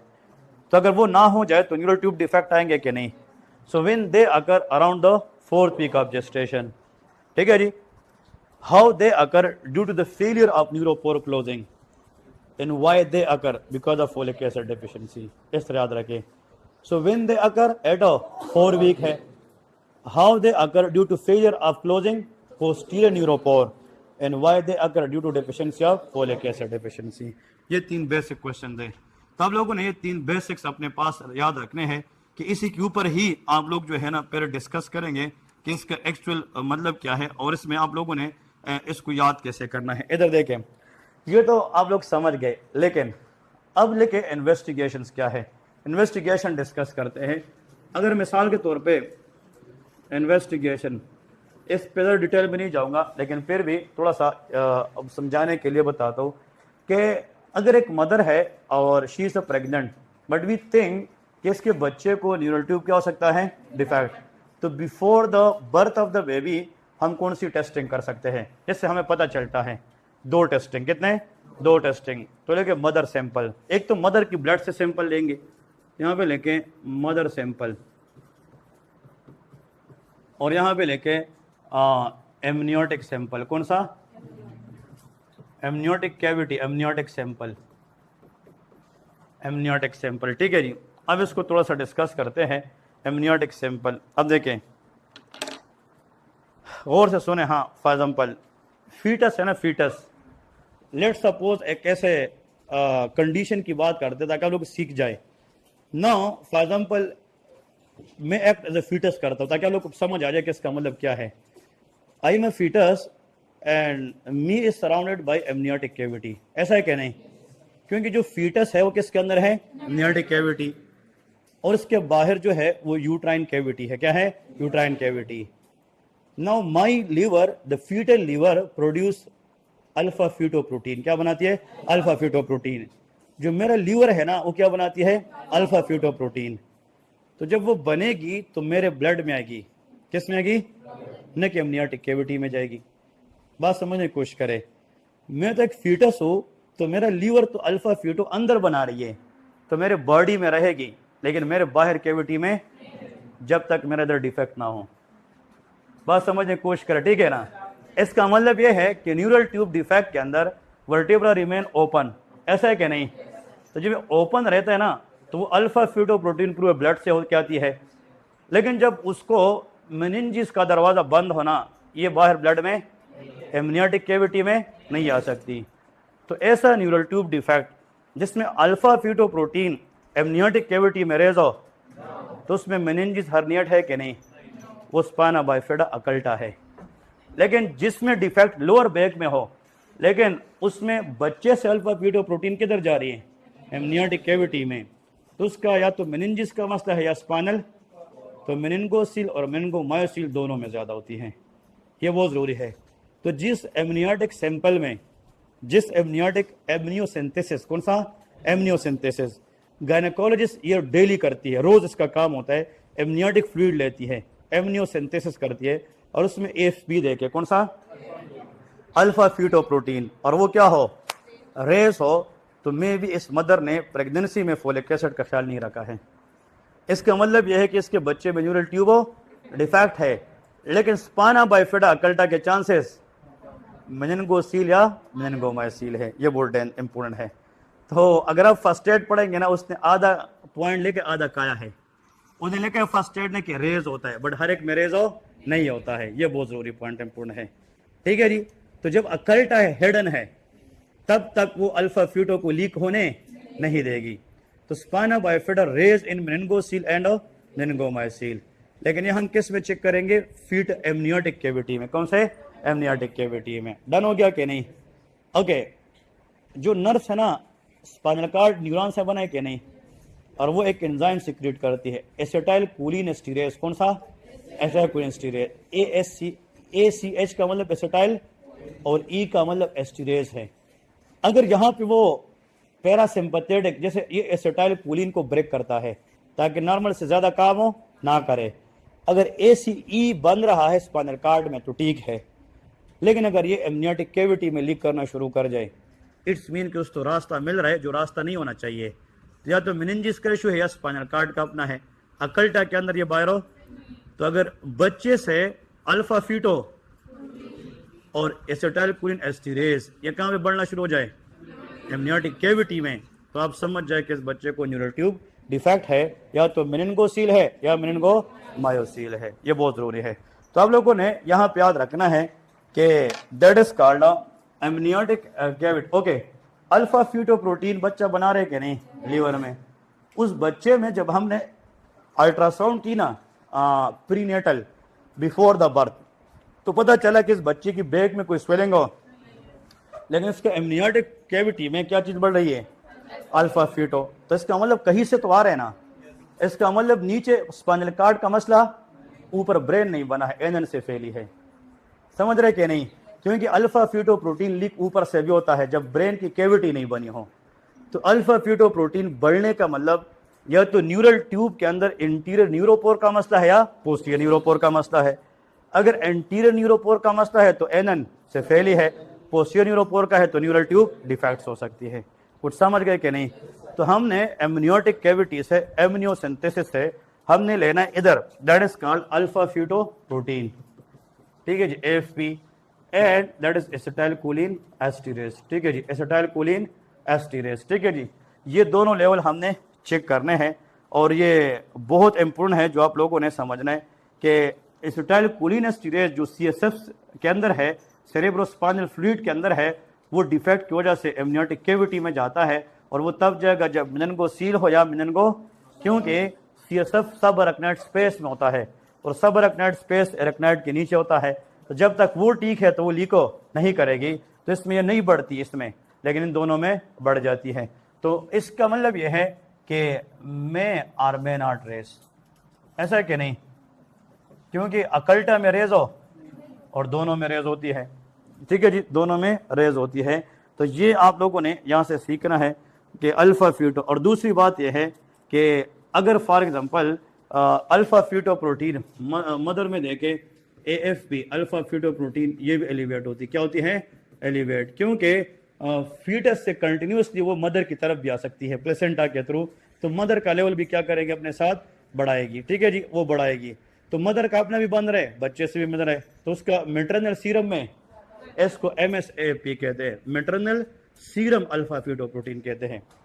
MS का मतलब मेटरनल सीरम है, मेटरनल सीरम अल्फा फ्यूटोप्रोटीन है, MSAFP उसको कहते हैं। ये हम आगे गायनी में फिर डिस्कस कराऊंगा डिटेल के साथ। बट आज के बाद अ बेबी बॉर्न या एक बच्चा है और अभी तक वो इंट्रा यूट्राइन लाइफ से गुजर रहा है, बट उसके अंदर एसिटाइलकोलिन एस्टीरेज या अल्फा फ्यूटोप्रोटीन का लेवल एमनियोटिक कैविटी में बड़ा है, लेकिन माँ को फोलिक एसिड क्या है, डेफिशिएंसी है, and the baby born in such a defect कि there is a open vertebra and meninges can herniate but spinal canal still intact, that will be meningocele. क्या है, मेनिंगोसील है, और अगर दोनों हर्निएट है तो फिर मेनिंगोमायोसील होता है। आई think that is easy now, right. So this is called neural tube defect. तो न्यूरल ट्यूब डिफेक्ट जब भी एग्जाम के अंदर आ जाए, आप लोगों ने इसको याद रखना है और अच्छे तरीके से कोशिश करना है। देखें, आप लोग को मैं एक पॉइंट बता रहा हूँ, मिसाल के तौर पे एक बच्चा है, उसका ब्रेन नहीं बना है, उसका नाम क्या था, वेरी गुड, एनेंसेफेली। अब जब ब्रेन नहीं है तो बच्चे के अंदर मेडुला के अंदर जो स्वॉलोइंग सेंटर है ना इंसान का, वो तो ब्रेन रेगुलेट करता है। ब्रेन नहीं है तो बच्चा स्वॉलो नहीं करेगा, तो जो एमनियोटिक कैविटी में फ्लूइड बच्चा स्वॉलो करता है वो नहीं करेगा। तो एनेंसेफेली के बच्चे में एमनियोटिक कैविटी का इंटेक कम होगी कि ज्यादा, हाँ, तो एमनियोटिक फ्लूइड सेक में ज्यादा रहेगी, तो पॉलीहाइड्रोमनियोस होगा। कौन सा, पॉलीहाइड्रोमनियोस होगा, कि जब एमनियोटिक कैविटी में देखे AFI एमनियोटिक फ्लूइड इंडेक्स वो हमें ज्यादा मिलेगी। कि भाई गायनी वाले कहेंगे कि इस माँ के अंदर पेट में बच्चे के इर्द गिर्द जो पानी है उसका मिकदार हद से ज्यादा है, क्योंकि वो बच्चा स्वालो नहीं करेगा, और जो बच्चा अल्फा फ्यूटोप्रोटीन बना रहे वो भी बाहर लीक करेगा। तो जो बन रहा है वो किधर जा रहे, कैविटी में, और वो दोबारा बच्चा स्वालो नहीं करेगा। तो 2 वे ट्रैफिक है कि 1 वे, इसलिए अल्फा फ्यूटोप्रोटीन उसमें भी ज्यादा होता है। ये भी बहुत इंपॉर्टेंट है कि एनेंसेफेली में अल्फा फ्यूटोप्रोटीन तो बच्चा बना रहे हैं, लेकिन because of no brain defect है तो वो निकल भी रहे, और जो निकल रहा है because of lake of swallowing वापस हो नहीं ले रहा है। तो अल्फा फ्यूटोप्रोटीन का बढ़ जाना with polyhydramnios, think about anencephaly. क्या है, एनेंसेफेली, और इसमें think that there is a lack of interior neuropore to properly develop, ठीक है जी, इंटीरियर न्यूरोपोर। और ये जो बच्चे आते हैं ना, बच्चे गौर से सुने, इन बच्चों की फेस बनी होती है, हाँ जी, फेस बनी होती है कि नहीं, लेकिन इसका ये नहीं होता, ये इसका मतलब ये जीरो होता है और ये बनी होती है, face is there no brain. इसको फ्रॉग लाइक अपीयरेंस कहते हैं। कौन सा? फ्रॉग लाइक अपीयरेंस कहते हैं। तो ये भी हिंट्स लिखे साथ अपने नोट करें कि फ्रॉग लाइक अपीयरेंस आ जाए, इट विल बी एनेनसेफेली। ये क्या है? एनेनसेफेली। तो एनेनसेफेली के अंदर जो बच्चे होते हैं उसमें कौन सा अपीयरेंस आएगी? फ्रॉग लाइक अपीयरेंस आएगी। और ये बच्चे लिखे नॉट कंपेटेबल विद लाइफ, इन ये बच्चे जिंदगी में सरवाइव नहीं कर सकते। देखिए ये बच्चे जब पैदा हो जाए तो इनकी जो अपीयरेंस है ना, इधर देखे, इसको कहते हैं फ्रॉग लाइक, ये ठीक है जी, ये फ्रॉग लाइक बेबीज होती है। इसका मतलब ये है कि इनकी फेस अच्छी खासी मतलब सही बना है, बट इसकी ये जगह नहीं है, मतलब ब्रेन बिल्कुल ना होने के बराबर है, स्कल ना होने के बराबर है। तो ये कौन सा अपीयरेंस है? Frog like. देखे ना, इसको देखे, इसका फेशियल एरिया इंटैक्ट है लेकिन इसका स्कल बिल्कुल नहीं है, ना होने के बराबर है। तो दैट इज कॉल्ड एनेनसेफेली। क्या है? एनेनसेफेली। तो जिस बच्चे का ब्रेन नहीं है वो सर्वाइव कैसे करेगा? जिस बच्चे का ब्रेन नहीं है वो आगे जनाब ब्रीथ कैसे करेगा? Breathing centre, blood pressure regulating centre, ये सारे ब्रेन में होते हैं। कहाँ पे होते हैं? ब्रेन में होते हैं। और आप लोग को एक पॉइंट बता दूं कि जिन बच्चों में क्या होता है? एनेनसेफेली, इसके common two major risk factor है। Number 1 folic acid deficiency, number 2 uncontrolled maternal diabetes. जिन मदर्स में डायबिटीज होती है and she do not care of herself, और वो अनकंट्रोल्ड होती है, तो उनके बच्चों में भी एनेनसेफेली होती है। तो maternal diabetes which is uncontrolled and साथ में maternal folic acid deficiency, both can cause answer is anencephaly. ये क्या करेगी? एनेनसेफेली। ठीक है जी, ओके। एक और पॉइंट आप लोग को मैं बता रहा हूँ इसके साथ, अगर एग्जाम में आ जाए ना कि cerebrum is the largest part of the brain, इस पे लोग एग्री कर रहे हैं कि नहीं? Cerebrum is the largest part of brain. इसमें कितने कार्टेक्स होते हैं? सेरेब्रल कार्टेक्स 2 होते हैं, राइट एंड लेफ्ट। तो जो राइट है वो कंट्रोल लेफ्ट साइड को करती है, ऐसा है कि नहीं? और जो लेफ्ट है वो, और ब्रेन के अंदर सल्साई एंड जायराए है, ये नाम सुना है? सल्साई एंड जायराए। तो सल्कस गायरस, डिप्रेशन एलिवेशन, ये अल्लाह ने क्यों पैदा की है? इसकी मिसाल तार है। तार को आप ऐसे करें तो सल्साई क्या बनेगी? जायराए। तो लंबा सा तार छोटी जगह में आएगी कि नहीं? ये अल्लाह ने ब्रेन को पैदा इसलिए किया कि इसका सरफेस एरिया ज्यादा हो। अगर इसको आप वाइंड अनवाइंड करें, पता नहीं ब्रेन कहां तक फैल जाएगी। तो मतलब इस इतने से तार को जो इतना जगह घेरती है, तुम उसको वाइंड करो तो इतने में ले आओगे, ऐसे ऐसे। हम जब पाइप पे किसी पौधे को पानी देते हैं तो पाइप कितना होता है, फिर उसको रोल करके किसी जगह पे रख लेते हैं। तो पाइप तो उतना है, हमने तो पाइप काटा तो नहीं है, सरफेस एरिया उतना ही है लेकिन जगह घेरा कम है। ये सरफेस एरिया का कंसेप्ट है। तो सल्साई जा रहा है, इंक्रीज सरफेस एरिया डिक्रीज? हाँ जी, सरफेस एरिया इंक्रीज करते, स्पेस घेरता कम है। हाँ, स्पेस घेरता कम है but surface area increase. More the surface area, more the number of neuron will be there. ज्यादा number of neuron, more function of the brain will be there. समझ रहे सारे के नहीं? ये सारी वो बातें हैं जो आपको आनी चाहिए before going to the brain proper. तो अगर आप ये चीज सीखेंगे, आगे डिजीज, ये पार्किंसन, अल्जाइमर, ये एक एक 2-2 मिनट की गेम है सारी। First of all you need the basics, कि बेसिक्स क्या है। ये न्यूरल ट्यूब सब ने रट लिया था, फोलिक एसिड, प्लानर, डिंगर, but you should know the reason के why it is like that. आज आप लोग ये समझ गए क्या ऐसा क्यों होता है, क्लियर है कि नहीं? तो ये पॉइंट आप लोग को बता रहा हूँ। Every lecture is a 1 MCQ, एक MCQ 2 MCQ, एक लेक्चर में 1 घंटा किसी ने सुन लिया, 1 MCQ। Every day is a 3 MCQ। तो अगर आप मिसाल 60 दिन भी आ गए ना, 60 मल्टीप्लाई बाय 3, 180 पे पास हो जाएंगे। But that thing has to be remember, है ना? वो चीज पता होना चाहिए ना। इसका मतलब ये है कि मुझे वो चीज आना चाहिए। मैं स्टूडेंट को, एक स्टूडेंट मेरे पास आया, और ये 2 दिन पहले की बात है, and a very good student, a very hard working student, कि सर मैंने हेमाटोलॉजी के MCQs किए हैं। मैंने उन MCQs के अंदर एक उठाकर पूछा, वो कंफ्यूज हो गया। क्यों? सर किए हैं बट रिवाइज नहीं किए हैं। यार MCQs एक दफ़ा करने से आपको समझ आती है कि मैंने क्या किया है। 2 दफ़ा पढ़ने के बाद थोड़ा सा आप फोकस हो जाते, 3 दफ़ा पढ़ने के बाद आप 100 में से 50 रिटेन करते हैं, और 4 दफ़ा पढ़ने के बाद आप 100 में से 80 रिटेन करते हैं। तो जो MCQs आप 4 से 5 दफ़ा रिवाइज नहीं करेंगे ना, वो आपके दिमाग में नहीं बैठेगी। एक होता है एमसीक्यूज करना और एक होता है एमसीक्यूज करके समझना, इसमें फ़र्क है। जब तक आप समझेंगे नहीं कि क्या है, मैंने लास्ट टाइम जब एमसीक्यू निकाले ना स्टूडेंट को, क्या जाओ कि देखो हमारी ग्रैंड टेस्ट से without changing any sentence copy paste 35 MCQ, सिर्फ ग्रैंड टेस्ट से। तो स्टूडेंट कहते हाँ सर ये आया था लेकिन मैं भूल गया था।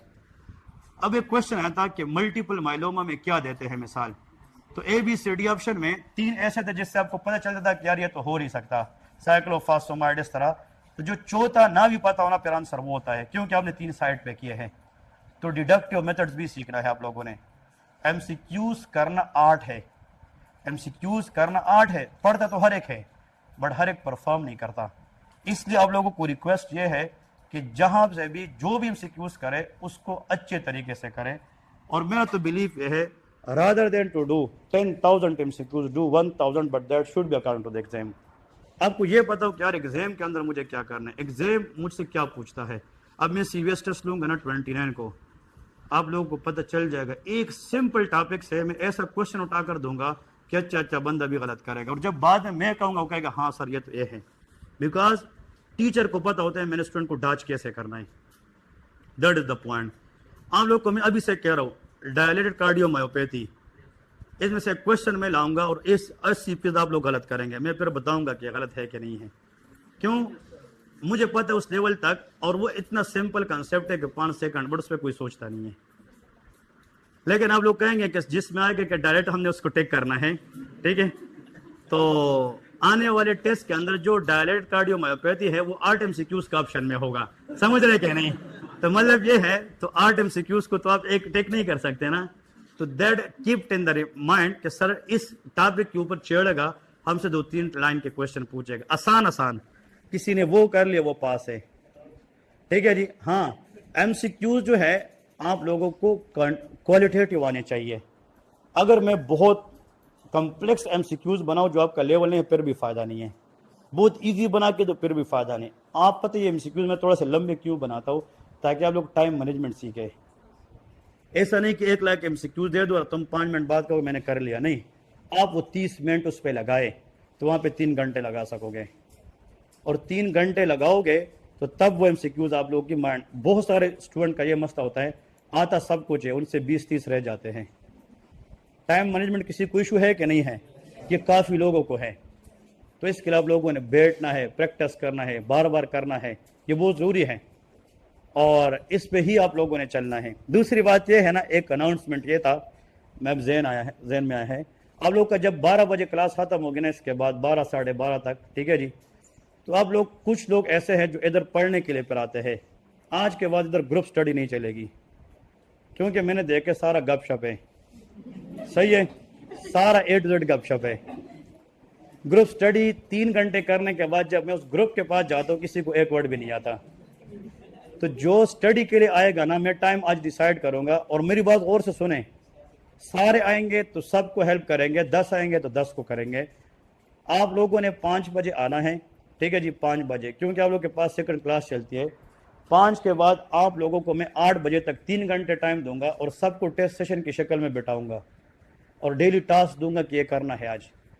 और इसके बाद जाने से पहले आप लोगों से क्वेश्चन करूंगा किसने कितना पढ़ा है, ना समझ आएगा फिर उसको हेल्प करूंगा किस तरह करना है। मेरी बात समझ रहे? 5 दिन खुद पढ़ोगे, और छठे दिन एक दिन सिर्फ पूरे 1 वीक के अंदर पूरा वो दिन सारा डिस्कशन डे होगा, कि 5 दिन जो आपने पढ़ा होगा पूरा सिस्टम, वो हम आखिर में आप लोग को फ्री हैंड दूंगा, आप लोग डिस्कस कर सकते हैं। लेकिन पहले खुद पढ़े।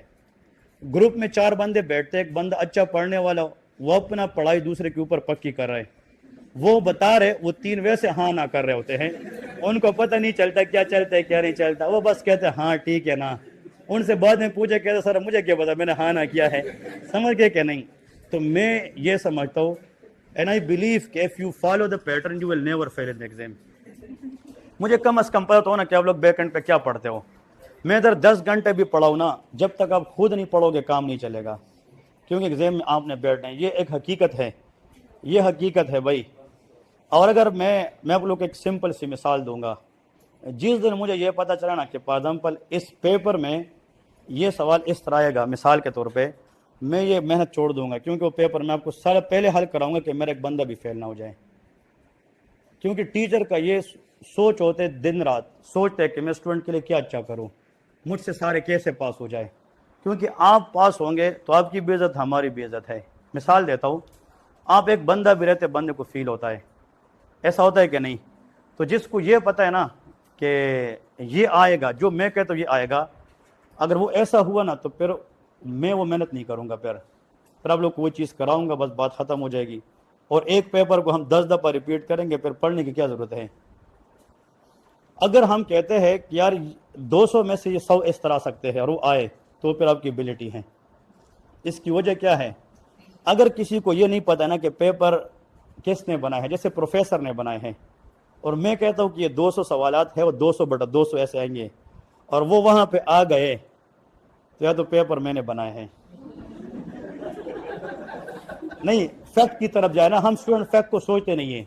अगर मैंने रास्ते में किसी को ये लालच दी ना कि यार आ जाओ, जो मैं पढ़ा वो आएगा, शायद इधर मेरे हाल में 1000 लोग खड़े, क्योंकि लोग शॉर्टकट पे जाते हैं कि यार सर ने बोला है बस ना पढ़ो, आखिर में कुछ चीज़ मिलेगी वो आएगी। ऐसा नहीं होता यार। मुझसे 2 बंदे भी पढ़े ना, मैं उसको कभी डाच नहीं कर सकता। जो फैक्ट है वो उसूलों पे चलना है। अगर मेरे 200 सवालात आए ना, इसका मतलब मैंने बनाए हैं, जो रियलिटी में ज़ीरो है। और अगर मैंने भी नहीं बनाए हैं और फिर भी आए, तो मुझे किसी ने बताया है, जो स्टूडेंट के साथ जाती हैं। दूसरी कंसेप्ट, अगर वो भी नहीं है, फिर बनाने वाला मुझसे कम है, मैं उससे आगे हो, जो हो नहीं सकता। क्योंकि प्रोफेसर ऑलवेज प्रोफेसर है। आप जितना भी पढ़े ना, आप उम्र के लिहाज से पढ़ सकते हैं, बट आप उससे आगे नहीं जा सकते हैं। तो प्रोफेसर वो है नहीं जो आपको एग्जाम में डाच ना करे। अब मेरे एग्जाम में इधर डाच होते हो तो वहाँ पे तो बड़े प्रोफेसर थे, वो जब पेपर बनाते इसके 5 मॉडल बनते हैं नम्स में, उन 5 को शफल करके फिर इससे एक निकालते हैं। ऐसा नहीं होता, इसमें ENT वाला अपना हिस्सा डालते, आई वाला अपना हिस्सा डालते हैं। बात समझ रहे हो मेरी कि नहीं? लेकिन लास्ट टाइम मैंने स्टूडेंट को ना कहा था कि जिसने कोर्स पढ़ा था ना, कोर्स और MCQs किए थे, 400 पे पॉइंट्स दिए थे, 156 उससे आए थे। तो आप लोगों को ना इससे ज्यादा आएंगे। ये टॉपिक जो आज इस बोर्ड पे लेकर है ना, आप जाके प्रीवियस सेशन उससे उठा के पहले सेशन देख, किसी के पास नहीं है। So these are the new things that add in your knowledge and that will help to boost your marks. ये आपके नंबर बढ़ाएगा।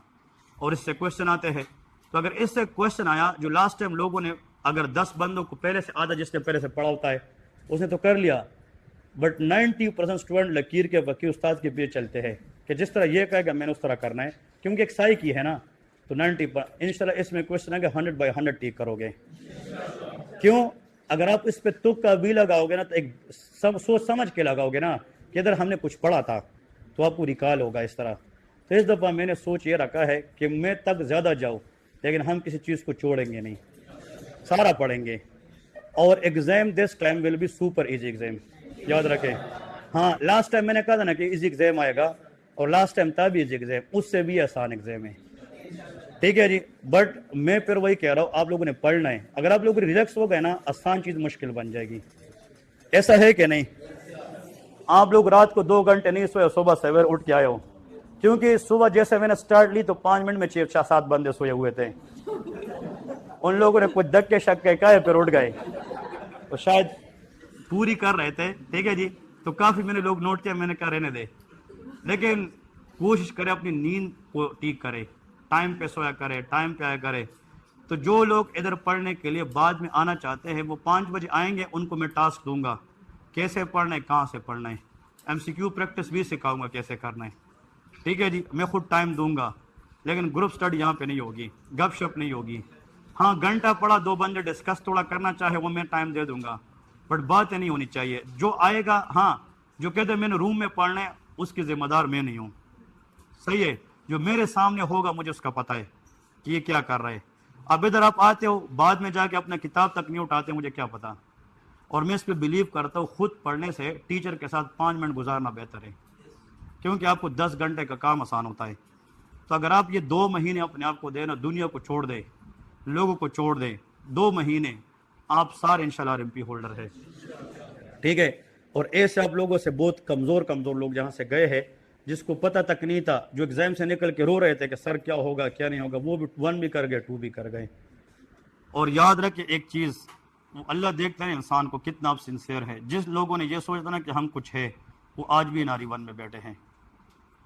एक स्टूडेंट आते हैं, वो सिर्फ आखिरी 15 दिन में आते हैं, और ये तीसरी दफ़ा है वो फिर आएगा।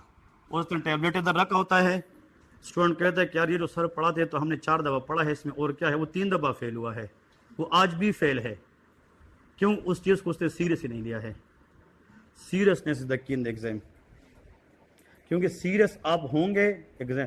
अभी आप लोग कहेंगे ना एग्जाम में ज़्यादा टाइम है कि कम टाइम है? कम टाइम है, क्योंकि चीज़ें बहुत करने को हैं, लेकिन हम हर एक चीज़ अच्छे तरीके से कवर करेंगे। बट आप लोग साथ साथ चले बस, और रिवीजन डेली करें, ताकि अब देखें जैसे सीवीएस टेस्ट है, एमसीक्यूज प्रैक्टिस स्टार्ट करें। इधर आके अपने टेस्ट में 100% देख यार मैं कहाँ पे गलत हो रहा हूँ। वो तो हर एक को सेंस होना चाहिए कि मैंने किधर उसको ठीक करना है। हाँ, ना समझे मेरे पीछे आए, किसी अच्छे दोस्त से पूछे कि यार, लेकिन दिल में ना एम्बिग्विटी ना रखें कि इधर कोई ऐसी चीज़ ना हो तो आप पूछ पूछ के रह जाए। नहीं, क्या पता वही चीज़ जो आपने नहीं पूछा वो आपके एग्जाम में आए। ऐसा होता है कि नहीं? आप लोगों ने काफ़ी एग्जाम दिए हैं अपनी यूनिवर्सिटी के इधर उधर, तो कभी कभार इंसान सुबह सवेरे एग्जाम हॉल में ज़्यादा ज़्यादा कुछ चीज़ डिस्कस करते वो भी आ जाता है। हम कहते यार अभी पढ़ लिया था वरना पता नहीं था मुझे, वो भी आपके काम आएगी। पीट्स के अंदर लास्ट टाइम क्वेश्चन आया था, पहला question of the last NRE step 1 के बच्चे को नमूनिया था, IMNCI, और नीचे था नमूनिया वेरी सीवियर और ये वही क्वेश्चन एनआरई 2 में आया था उसकी एग्जाम में, और मुझे पता कि इसने आना है। वो किसी को भी नहीं पता, हमारे स्टूडेंट ने सब ने अच्छा किया है। तो एक्चुअली जो आप एनआरई 1 में देते हैं ना, वही एनआरई 2 में अप्लाई होता है, ये बहुत ज़रूरी है। तो एनआरई 1 के ना क्वेश्चन आप लोगों ने रिकॉल करने हैं। इंसान को याद होता है ना क्या आया था क्या नहीं आया था। जैसे आप वापस आएंगे कि सर नमूनिया पे क्वेश्चन आया था, इट्स मीन कि we should know that thing very well. Sir CML पे क्वेश्चन आया था, हीमोफीलिया पे क्वेश्चन आया था। तो अगर इस तरह के क्वेश्चन आ जाए ना, मैं कल 1 महीना पहले FCPS पार्ट 1 का पेपर देख रहा था, मैं यकीन से कहता हूँ आप एनआरई 1 के बाद उसमें बैठ जाना 90% आप भी ले सकते हैं, क्योंकि वो सारा बेसिक्स है। APTT क्या मेजर करता है, प्लान 1 वाली ब्रांड क्या करता है, ये सारे वो। क्यों? पीटी है तो वो दुनिया के इस कोने में पीटी है और अमेरिका में पीटी है, क्योंकि प्रोथ्रम्बिन टाइम चेंज नहीं होता। बस ये बेसिक्स है, आपको याद रखना है। बात समझ गए कि नहीं? तो ये जो डॉक्टर्स कहते हैं ना बेसिक पे काम करें, बेसिक ये चीज़ है, बेसिक इंशाल्लाह होगी, सारे पास हो जाएंगे। ठीक है, तो आज के बाद ना 5 से 8 बजे आप लोगों ने आना है। अगर किसी ने इधर आके पढ़ना है उनको मैं डेली टास्क दूँगा, उससे मैं 4-5 दिन में पूरा सिस्टम कराऊंगा। और जो कमज़ोर है जो रह जाएगा वो 6 दिन में करे, लेकिन उसको भी आखिर में इंशाल्लाह कंप्लीट कराएंगे। लेकिन कोशिश करें कि खुद पढ़ना है, खुद पढ़ने से इंशाल्लाह आप लोगों की ग्रिप स्ट्रांग हो जाएगी। ठीक है, ब्रेक करें सिर्फ 15 मिनट, फिर मैं ENT का है ना एक लेक्चर ले तो फिर ख़त्म कर दे। ठीक है, सिर्फ 15 मिनट। ठीक है।